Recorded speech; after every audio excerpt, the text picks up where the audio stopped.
Assalamualaikum warahmatullahi wabarakatuh.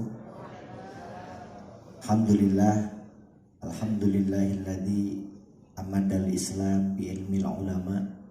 Assalatu wassalamu ala sayyidina wa habibina Mustafa wa ala alihi wa ashabihi ahli tuqa wal wafa. Yang sama-sama kita hormati dan kita muliakan para narasumber dan para seluruh jajaran MUI Kabupaten Purwakarta beserta para jajaran MUI Kecamatan yang tidak bisa kami sebutkan satu persatu. Mohon izin sebelumnya saya anggota dari Komisi Fatwa yang di bawah naungan Ketua Kiai Haji Dr. Haji Ahmad Tajuddin MAG.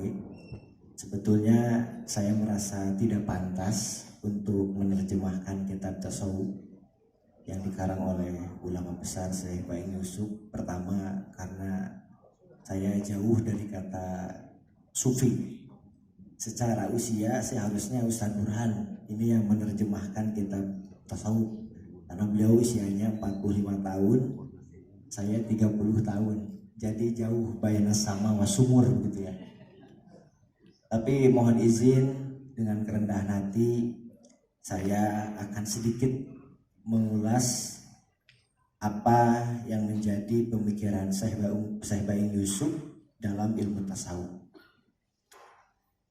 Pertama, kalau yang lain mohon maaf pakai PowerPoint. Kalau saya tidak, karena ini mewakili kaum milenial, saya kaum kolonial gitu ya.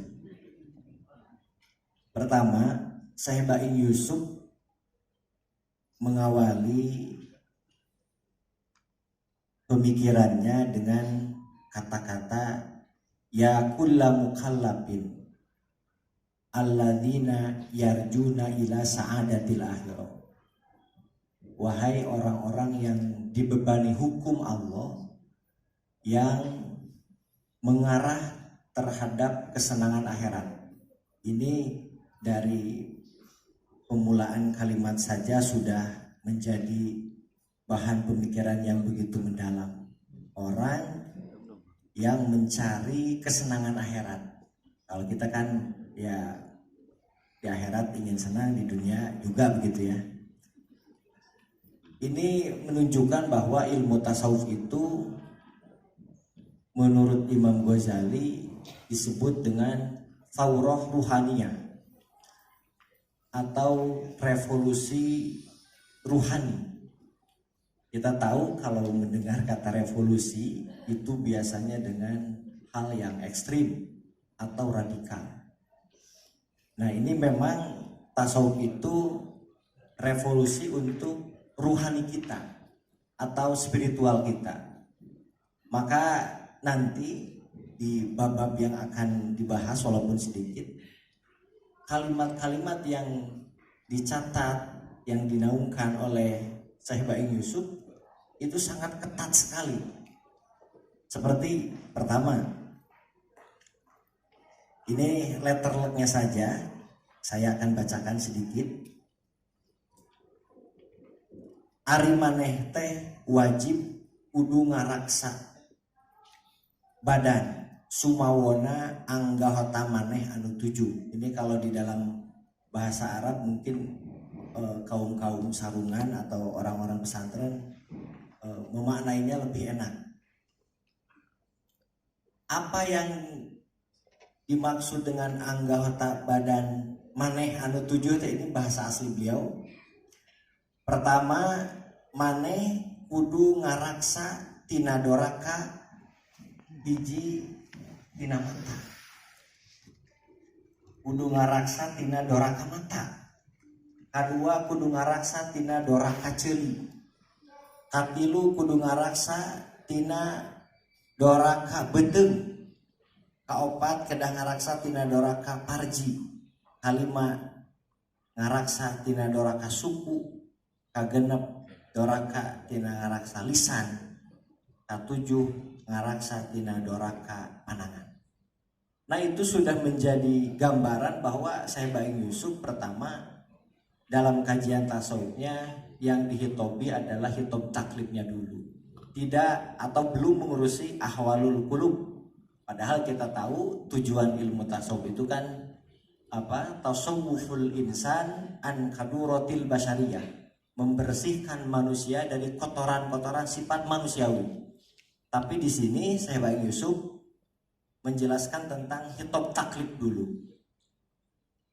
Yang pertama, Allah menitipkan jawari itu mata. Kenapa Allah menciptakan mata untuk kita? Yang kedua, Allah menciptakan telinga.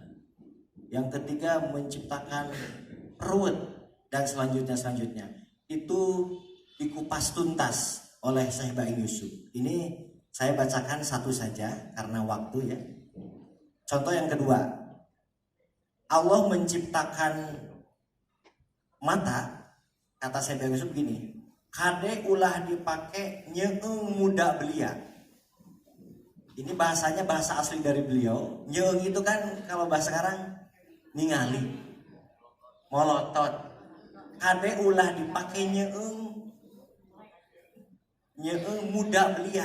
Maksana panginten nu ngora, istri anu anom kene tegesna bujang anu ngora, anu kasep rupana serta nganggo syahwat. Itu sudah menjadi gambaran bahwa nanti di kedepannya di pembahasan ahwalul qulub itu akan lebih ekstrim lagi. Karena tadi sudah dijelaskan ilmu tasawuf itu kata Imam Ghazali adalah taurah rohaninya, revolusi daripada spiritual kita.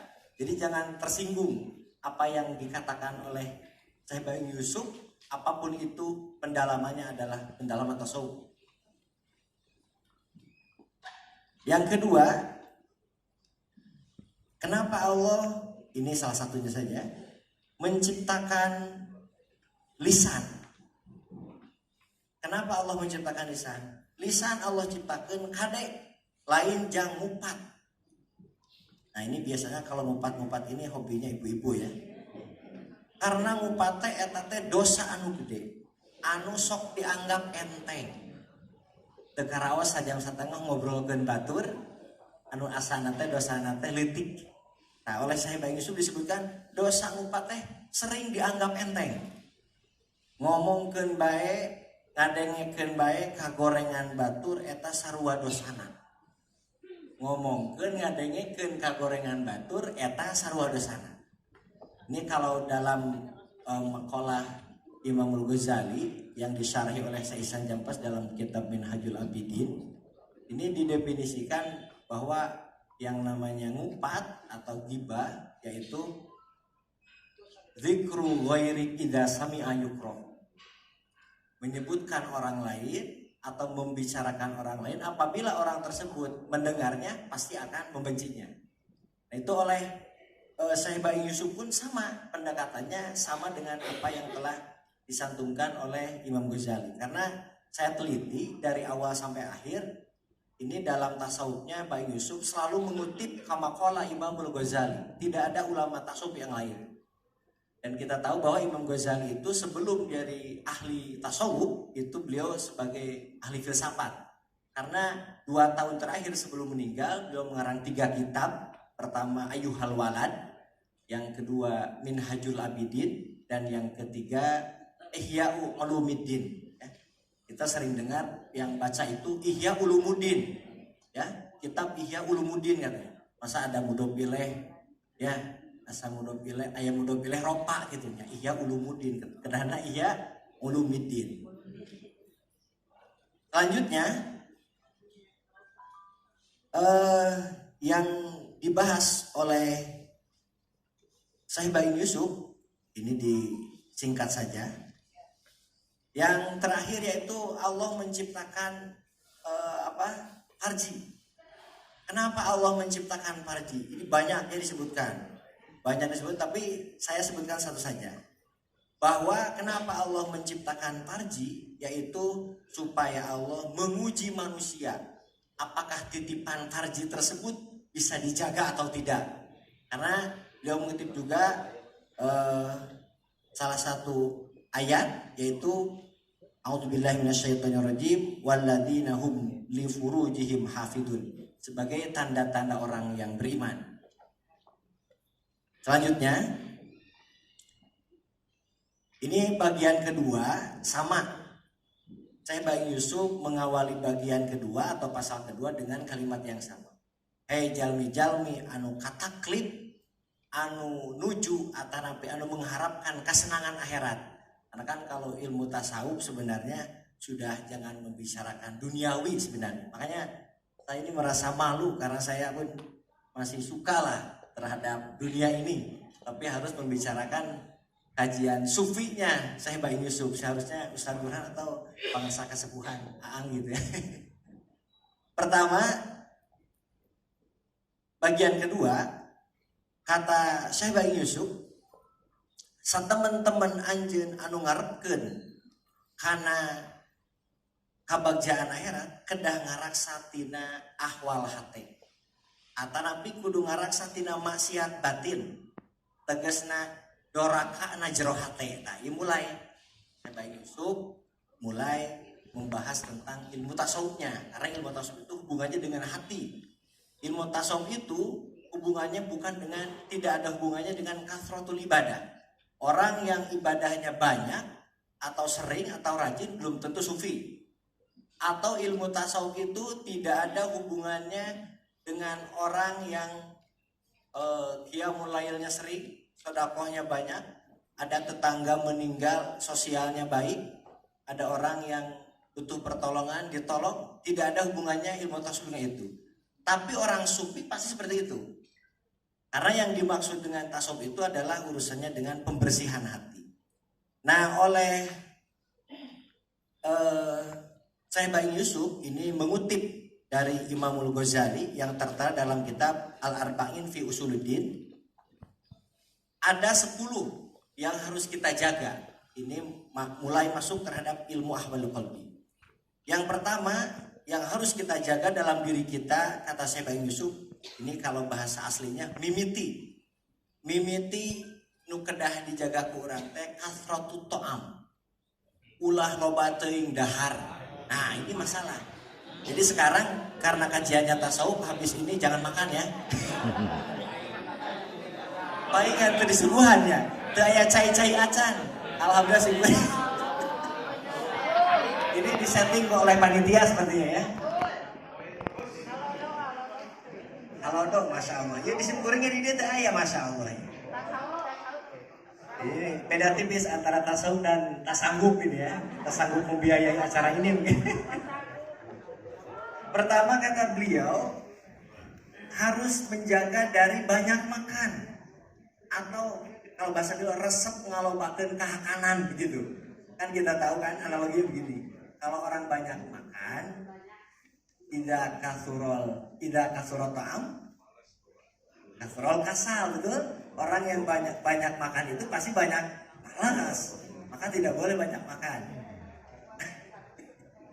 Yang kedua, yang dilarang oleh Syekh Bang Yusuf yang dikemukakan dalam kitab ini yaitu kasratul kalam, banyak berbicara. Kita tahu kan, orang yang beriman itu kalau pembicaraannya tidak ada manfaatnya sebaiknya apa? Ya. Nah, ngalobakeun omongan, kasratul kalam itu adalah daripada bagian penyakit hati. Biasanya orang yang banyak bicara itu banyak salah. Man kasurul kalam, kasurul khotok. Orang yang banyak ngomong pasti banyak salah. Makanya yang banyak salahnya itu para kiai karena ngomong terus. Kalau yang bikin kebijakan kan bupati, gubernur dan presiden, pasti kebijakan juga banyak salah. Karena itu kegiatan banyaknya di situ. Yang ketiga ya. Godop itu adalah marah. Itu yang harus kita jaga atau kita hindari, kata Syekh Bang Yusuf. Orang yang tidak bisa menjaga marah, pasti orang tersebut tidak akan bisa mengendalikan dirinya. Keempat, hasud atau dengki. Itu yang harus kita jaga. Yang kelima, buhul atau kalau dalam letterlocknya koret. Tegesna hubul mal, tegesna nyaah kana badak gitu. Koretnya dimaknai hubul mal. Kenapa? karena tidak mau hartanya itu diberikan kepada orang lain. Kan kata Rasulullah disebutkan al-bakhil ba'idun minal jannah, ba'idun minan nas. Orang bakhil itu jauh dari surga dan jauh dari manusia, tapi qaribun minan nar, dekat dengan neraka. Itu harus kita jauhi. Selanjutnya ini singkat saja, langsung yang ke 8, takabur. Takabur itu kalau dalam definisi Imam Ghazali di dalam kitab Minhajul Abidin itu raddul haqqi wa ghamtatun nas, melawan terhadap kebenaran dan menghinakan terhadap manusia. Itu takabur. Si eta mah meuni soleh tara keluar. Ya upami ngalangku pupun tenan, tapi salat tara takabur eta. Sebab raddul haq, melawan terhadap hak. Kan aya jalan itu gitu, ih meuni soleh cenanya. Ai ngaji tara, salat tara itu bukan soleh. Itu toleh ya. Yang terakhir, saya Baik Yusuf membentengi yang harus kita jaga itu adalah riya. Kalau riya banyak definisinya kan. Di antara definisi riya itu adalah tarkul amal li ajlinas. Kalau bukan melaksanakan pekerjaan karena manusia, itu bukan riya sebenarnya, tapi syirik. Kata Imam Syafi'i, riya itu tarkul amali li ajlinas, meninggalkan pekerjaan karena manusia. Kunaon teu dongkap ka masjid teh pangpayuna isin bisi disangge panggetona riya. Tapi wa fa'luha, mengerjakan amal karena manusia, wa fa'luha li ajlinas, alhamdulillah. Wa fa'luha li ajlinas, mengerjakan pekerjaan karena manusia, itu adalah asyirku musyrik. Jadi tidak bekerja karena malu atau enggan oleh manusia. Abdi mah alim mah alik pangpayuna teh bisi disangge pangsolehna, tapi karena jelema riya. Orang mengerjakan sesuatu, ngaji, tasapu atau apapun itu, tapi bukan karena Allah, karena manusia, itu syirik. Itu definisi salah satunya daripada riya. Nah, bagian ketiga sama saya Baik Yusuf mengawali dengan wahai orang-orang yang dibebani hukum, yaitu orang-orang mukallaf yang akil, balik dan Islam. Kalian harus menjaga hal-hal yang tadi telah disebutkan. Karena kata saya Baik Yusuf, kalau orang tidak bisa menjaga daripada hal-hal af'alul jawari yang tadi disebutkan, maka potensi untuk masuk nerakanya itu sangat kuat. Jadi kata saya Bang Yusuf gini, neraka itu kan ada 7 pintu kan. Pertama ada neraka hawiyah, 2 ada neraka jahim, 3 neraka sakor, 4 neraka ladha, 5 neraka humamah, 6 neraka sa'ir, 7 neraka jahanam. Kata saya Bang Yusuf, neraka yang 7 itu diisi tergantung perbuatan maksiat jawari kita. Kalau yang suka maksiat mata, ini porsi nerakanya di sa'ir, itu kata beliau. Maka kata saya Bang Yusuf, kita harus menjaga apa-apa yang telah tadi dituangkan oleh beliau, yaitu af'alul jawahir dan ahwalul qalbi. Terakhir, sebelum saya menutup, ada hal yang sangat penting, ini saya garis bawahi. Di antara orang yang hatinya tidak bersih atau belum bersih, ini unik sebenarnya. Beliau menyebutkan begini, ketika duduk di depan, lalu ada orang yang melewat terhadap seseorang tersebut, lalu tidak membubuhkan badannya, dia merasa tidak dihormati. Itu hati yang belum bersih, kata beliau. Atau seorang tokoh besar tapi tidak diposisikan duduk paling depan, katanya. Kurang tegas jadi ketua MUI contoh, betul maksudnya. Kurang jadi ketua naon gitunya. Di suatu ketika kita tidak diposisikan di tempat yang memang seharusnya lah begitu. Kalau ditenan itu kan, lalu hati kita merasa, oh berarti jelema mulia di kieu itu adalah hati yang perlu dibersihkan. Kata saya bagus. Masya Allah. Ngeri kan ngeri? Ya itulah kajian masuk begini.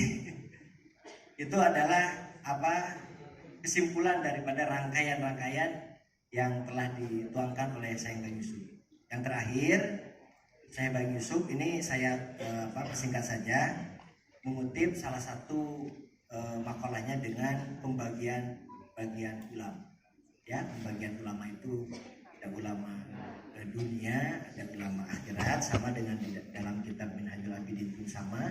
Lalu ahwal-ahwal hati atau sikap-sikap hati yang harus dijaga, Syekh Bang Yusuf menuangkan di sini. Yang pertama ada zuhud. Sebelum ditutup ya, yang pertama ada zuhud, yang kedua sabar, yang ketiga syukur, dan yang keempat ikhlas, yang kelima tawakal, yang keenam ridho terhadap apa yang telah Allah beri, dan yang terakhir Syekh Bang Yusuf menutup bahwa hal itu wajib kita ketahui dengan status fardu ain. Nah itu kajian ilmu fikih, tasawuf dan kalam atau akidah itu adalah bagian daripada ilmu yang wajib secara personal yang harus kita kaji. Mungkin itu saja yang bisa kami sampaikan, karena kalau dibaca lebih panjang itu waktu ya. Terima kasih, mohon maaf apabila ada kesalahan. Allahumma fiq ila aqwamit thoriq. Assalamualaikum warahmatullahi wabarakatuh.